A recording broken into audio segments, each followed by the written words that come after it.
Today, in Looking for God in All the Wrong Places, we're going to look at a song by a group called Depeche Mode. I have to pause when I said it because there's a song out there. I can't remember the band, but in the band name they make fun of Depeche Mode and they call them Depeche Commode. And I keep wanting to say that, uh, even though it's just funny to me, Depeche Commode. But I actually like Depeche Mode. Um, the song is called Personal Jesus. Okay, 1989 is when it was released, I believe. Um, Now, of course, I don't want to get a copyright strike, but for people who are not familiar with the song "Personal Jesus," it's like boom, doom, da, doom, doom, da, doom, doom, da, doom, doom, da, doom, doom, da, doom, doom, da, doom, doom, da, doom, your own doom, personal Jesus, doom, da, doom, doom, da, doom, like that. And I don't think that's going to get us a copyright strike because that was bad enough rendition. They don't even. Depeche Mode could be listening to that and go like, I don't know that song. You know, if we were playing Name That Tune, they'd be like, Name that tune. How about name a doctor to treat that man in that suit? That's what. So now, the song itself, okay, there's not a lot of lyrics in it, okay, because it's like 3 minute song, a lot of repetition, a lot of repetition. So I'm only going to like it to break down 4 verses that they sing like 4 times each, but I have pictures for you, which I don't usually have. The song is centered on a telephone hotline people call in order to get personalized religious advice. Okay, that's the way it's written. That's the background of it. Like the setting. If it were a video, there'd be like people standing by the phone, getting personalized religious advice.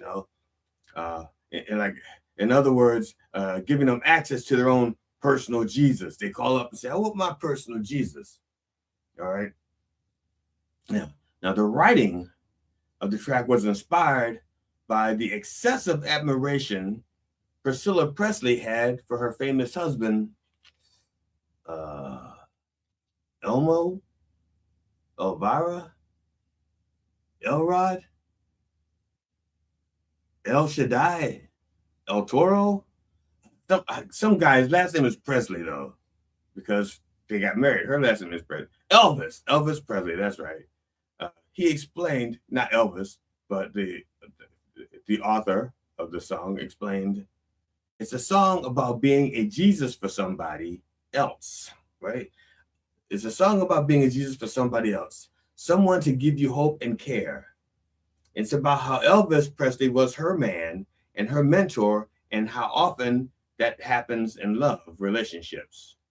How everybody's heart is like a God in some way, and that's not a very balanced view of someone, is it? Close quote.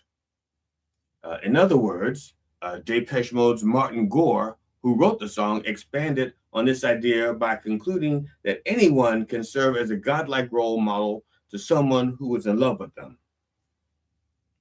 Okay, and that's what their personal Jesus is. But it goes a little bit deeper.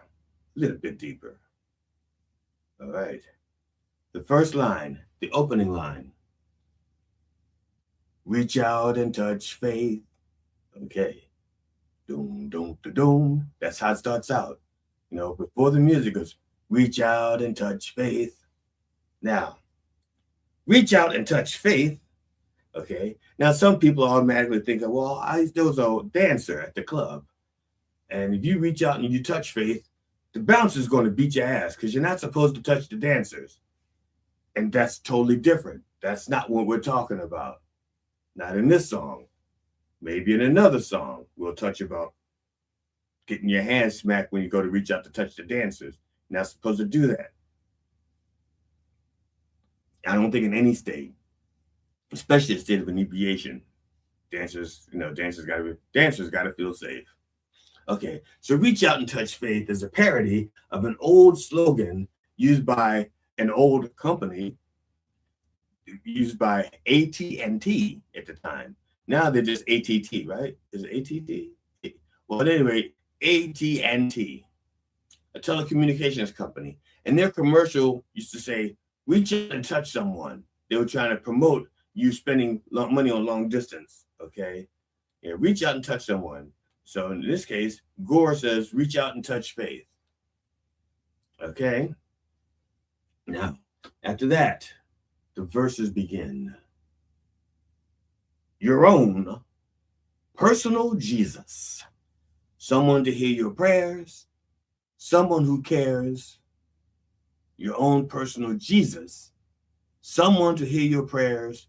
Someone who's there. See, now that's why I say this is a little bit deeper, even though it's just your own personal Jesus.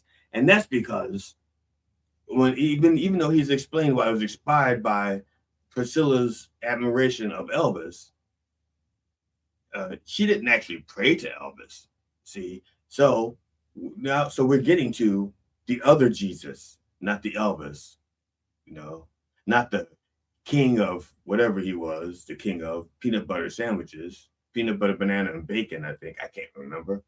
No, not that king. He's talking about the other king, king of the Judeans, so they say. So, your own personal Jesus. See, I like that concept. I like the concept of your own personal Jesus. When I hear it, I think of all the ways Jesus has been twisted and contorted to meet one's own demands. And it happens a lot. It happens in politics. It happens in religions, and all these offshoots of all these things, because people abandon the word of Jesus and what Jesus actually stood for, and they say, I want to own slaves. Can I find some place where I can take Jesus's words and say slavery is okay? All right, I want to have 9 wives, and he better not say shit about it. Can I find some place in there where Jesus will say it's okay? And they redefine the Jesus. But it's not just the words, and it's not just the deeds. It's also the images. Check this out. I put together a little montage here. I'll put right there. These are just some of the ways that the Jesus has been portrayed, okay? And they're not all the same. It's been personalized for the artists, all right? Now, I got all these from the internet, all right? This one here, I call Jesus 1, in no particular order, okay? I don't have a favorite. Actually, I do have a favorite, but it's not in any of these slides because I didn't want to. I couldn't find it. I know it's in my collection. I just couldn't find it. But these were all in the same envelope. So this, actually, that other image is actually just me wearing a thorn of crowns. That's all. So talk about your personal Jesus. So maybe that's why I can't find it. It's like I said, I did it on a goof, not to be taken seriously. It was a meme. And I never even posted the meme because when I looked at it, the thorns, it just didn't bring the brown out in my eyes. You just couldn't see the twinkle. So this is Jesus 1. And I don't know I don't know, this is some place he's walking. I'm assuming Jerusalem or near there. I don't know. This one here. Now this one is what they believe Jesus would have looked like based on the time, the area, the climate, and what other Jews look like in that area. You take their DNA, you examine it, you break it down, you construct it, and this is pretty much kind of like what a Jew looked like back then, okay, based on DNA evidence. Not Jesus's DNA, because you can't find that anywhere that I know of. I mean, yeah, I don't know where to find it. So that's what they think. Scientists, anthropologists believe this is what the Jesus looks like. A little different than this one here. There's this one and this one. This one, this one. Okay, a little different. The next Jesus, look at that. Look at that Jesus there. Now, another rendition, but this is what their Jesus looks like to them. Okay? It's I call this Jesus 3. Again, they're only in the order in which I found them on the internet. This Jesus, what I'm calling Jesus 4, is actually an image that they reinterpreted based on the Shroud of Turin. I'm not going to do anything about the Shroud of Turin right now. But there's a shroud that they believe is the burial cloth of Jesus, and it has an image embedded in it. And they've actually had difficulty trying to duplicate the technology that would have created that image, in that cloth, that style, that way. But they did it like a negative, and this is the rendition of the Jesus that they think looks like based on the Shroud of Turin. So if you think the Shroud of Turin is the actual burial cloth, and that image embedded in the actual burial cloth is that same Jesus, then this is what they would expect you to think that Jesus looks like. Again, very European looking, not like the other Jesus that we saw. So, I'm sorry. I'm pushing the wrong button here. No wonder nothing's happening. I'm pushing and nothing's happening but my teleprompter changed. I don't know where I am. I'm going to find my place. All right, here we go. Now this Jesus, what's that? Black Jesus. Okay. Now a little bit darker than the Jesus that that's Latino Jesus. Sorry. This Jesus, the black Jesus, is a little bit darker than the other Jesus, the anthropologist. A little bit darker than that Jesus. But what they did with this one is they said, well, it said his skin was bronze. This is about the color bronze. They said his hair was woolly. Well, this is pretty much what wool is like. And they said so this is what we think Jesus looked like. And also, we think he was an African, probably Ethiopian. And so this is their rendition of a black Jesus. There's 900 other renditions of the black Jesus. I did it again. Sorry. Nothing's happening because I pushed the wrong button. Let's move this. Here we go. I think this is Jesus 6. This is Latino Jesus. Yeah. One of many Latino Jesuses. That's right. Because in Latin America, they personalize Jesus, and he has a little flair, a little flamingo in him, a little mambo, yeah, little rumba, a little sambati. That's right. Looks like Puspatuk Jesus to me. No, I did not find a Puspatuk Jesus, but if we find the Puspatuk Jesus, we can add that image also. I'm sorry, I meant Jesus. For those of you listening, that was not the voice of the Jesus. That was the voice of the producer. Not quite as prayerful as the Jesus. But so this is the Latino Jesus, one of many renditions of the Latino Jesus. And I'm bringing these up because, again, oh, look at that. Cinema Jesus. I don't know who did this one, but yeah, this is Cinema Jesus. This is Hollywood Jesus. This is Jesus as they would have him look in Hollywood. And I'm willing to bet he has like abs that goes on for days. That if he just sweat, like if a sweat fell from his brow and it landed on his chest, by the time it got to the bottom, it'd be like a cascade and like a rapids. It'd be like whoosh, going through all these ripples and stuff. It comes like, and by the time it hits his junk, like it's a whole rapid down there. It's a picked up speed and everything. Yeah. Yes, indeed. And then at the down there, he probably has like a couple of beavers building a dam. That's what I'm talking. That's how ripped he is, right? The Hollywood Jesus. Yes, indeed. Jesus 7. Yeah. I think there's one more Jesus. That would be Jesus 8. Oh, look at that. Glamour Jesus. That's right. Glamour photo Jesus. When they said, Jesus, we're getting your picture taken. He says, oh, okay. And he shows up looking like the other Jesus. he shows up looking like this Jesus. No, like that. Yeah, he shows up looking like that Jesus. And they said, no. Give us a few minutes in makeup. We're gonna put you in makeup. And they said, okay, and they put him in makeup, and then he comes out looking like that, glamour Jesus. And that's the picture that he puts on the postcards that he sends out to his family for his birthday in March. So I just wanted to share that with you. Yeah. So when they say personal Jesus, I'm thinking of all of these other Jesuses that people have created so that this is the Jesus that they feel comfortable with. And that's what I think of for personal Jesus, a Jesus that you feel comfortable with. Is he a forgiving Jesus? Is he vengeful? Does he help the poor? Or does he like really help the rich? No, it's not, when it says personal Jesus, like what Jesus do you feel comfortable with? Okay, and it says someone who cares, someone who's there. All right. Now,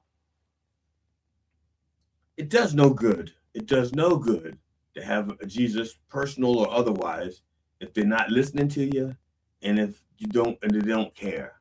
Okay, and that's the whole point. Do they listen? Do they care? Now,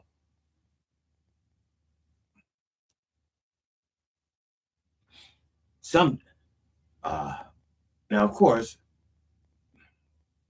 I'm pausing because this is kind of tricky. You can have people actually care for you, but if you don't interpret it as care, you're just going to get pissed off. Okay, if you're a child, I'll give you an example from my past. My little girl wanted another dog. She had a dog, but it was an older dog that they had adopted. She never had a puppy. The dog was fully grown when they got it. So she didn't get to imprint her ways upon the dog. Even though I did my best to teach her how to love the dog for itself, for what it was, she wanted a puppy. And I said, no. You don't always get to pick the things you get to love. You need to learn to love what you have as well. And so I said, no puppy. So her mother went out and brought a puppy home, like in the middle of the night, like 9:30 at night, woke her up, called her downstairs, and said, look, and she just goes bananas. Sees this little puppy on the living room floor, and she just starts playing with it. And then she says, looks at her mother and goes, Mom, can I keep it? And her mother says, ask your dad. And she turns to ask me. She goes, and I said, no. She went, no. And I said, this is not debatable. This is not up for discussion. Okay? You don't care about me. Was the immediate thing. Forgetting the fact that I was working my ass off day after day, working overtime, so that at Christmas I could get her the gifts that she wanted. Okay, working my ass off overtime, and now that I was giving her stuff year round. Okay, I wasn't trying to buy her love, but her original father abandoned her, and I wanted to kind of like make up for that. Let her know that I was there to stay. I was investing in her. Well, you don't care. It's like, oh fuck yeah, I care. It's just that you want to keep a puppy, and I said no. It's not in your best interest. It's not in our best interest. Not as a family. It's not. You're being selfish. I do care. So sometimes people can care, you just don't feel it. And if it's not the care that you want, you get mad and say, fuck it. I'll find somebody else who cares. You had somebody who cares. You just didn't want to see it. All right. Now, next verse goes, feeling unknown, you're all alone, flesh and bone, by the telephone. Pick up the receiver, I'll make you a believer. Okay. Now, this goes to the original that premise that this is, if this were a video, there'd be people sitting by a phone, waiting for something to happen. And they're waiting for the phone to ring. And he says, pick up the receiver. Now, I don't know if the phone is ringing or if he's saying pick up the receiver and call. Now, pick up the receiver. So if he's calling them, he's like, they're waiting for something to happen. If he's calling and says, well, pick up, then it means they're not picking up the phone. They're waiting, the phone's ringing, he's not picking it up. So pick up the receiver. So it's either, if it's ringing, they're not, for some reason, not picking it up. They'd just rather be alone. But on the other hand, if they're alone, there's a phone there, they're not using it, he's saying, pick it up. Call me, I'll make you a believer, okay? Reach out and touch someone. That's a callback to AT&T. Now, the next verse. Take second best. Put me to the test. Things on your chest you need to confess. I will deliver. You know I'm a forgiver. I still have trouble with that first line. Take second best. I don't know what that means. Honestly, I don't know. I don't know if take second best means you could have the real Jesus, or you could settle for your personal Jesus. You know, you could have the real Jesus or the personal Jesus, whoever or whatever that may be. That's what I'm thinking. Second best means that you have an option that's something better. Now, I would not, and now if you're talking, if second best is Jesus, then the only thing better than Jesus would be like God, right? So, but I don't think that's what they're saying. It says take second best. It's like, you can have a personal Jesus, but it's not me. Because the next line says, put me to the test. Okay? It's like, you've had second best. Now put me to the test. Try me. Okay? Now here's the funny thing about this. Most people of faith, a big taboo is testing God or Jesus or Buddha or whoever the God is. Whatever faith you're in, the big taboo is almost always testing. Okay? Like that thing where people do like, well, if there's a God, may strike me down right here. Okay. Now the funny thing is, first of all, God's got a little better things to do than just go around striking individuals like that. Second of all, might hit an innocent bystander. Did that too often in the past, you know, with the flood. So, but if you believe in that. So it says, take second best, put me to the test. Things on your chest you need to confess. I will deliver. You know I'm a forgiver. So tell me about those bad things. You know I'll forgive you. You know I will. Okay? But you got to call me. I'm not calling you to forgive you. You got to call me. Put me to the test. Reach out to me. I'm not going to call you so that I can be tested. Unless you're a doctor and we're talking about that little night that I had in Shambhala, where, who knows? I didn't know that all 72 of them were not virgins. Didn't know. Reach out and touch faith.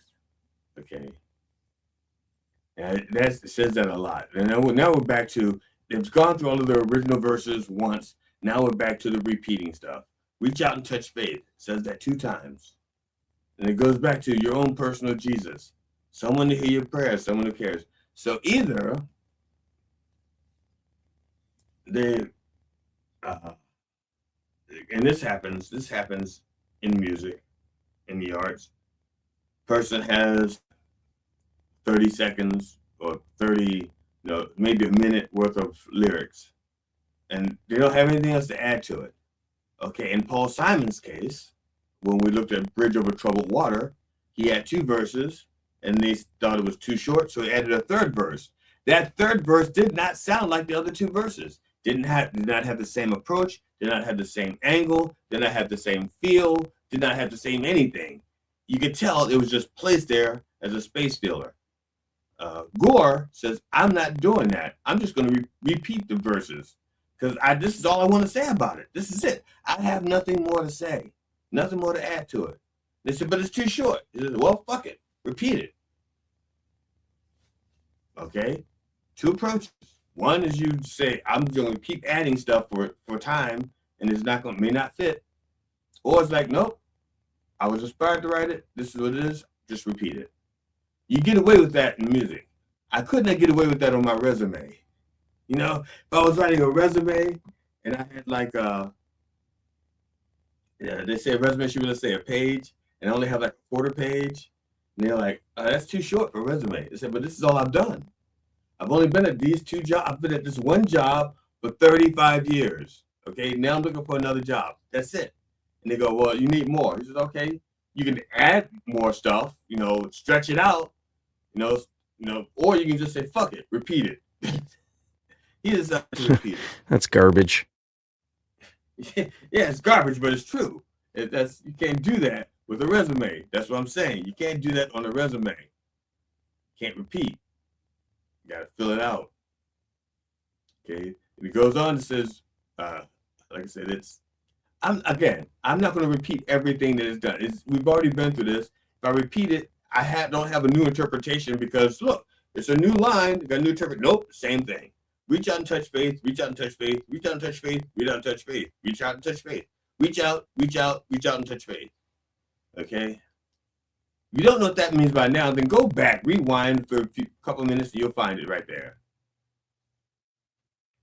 So that's what I got for you for that song. I just wanted to do that one because I happen to actually like that particular song, and it gave me a chance to show my images of the Jesuses that I had that I found on the internets.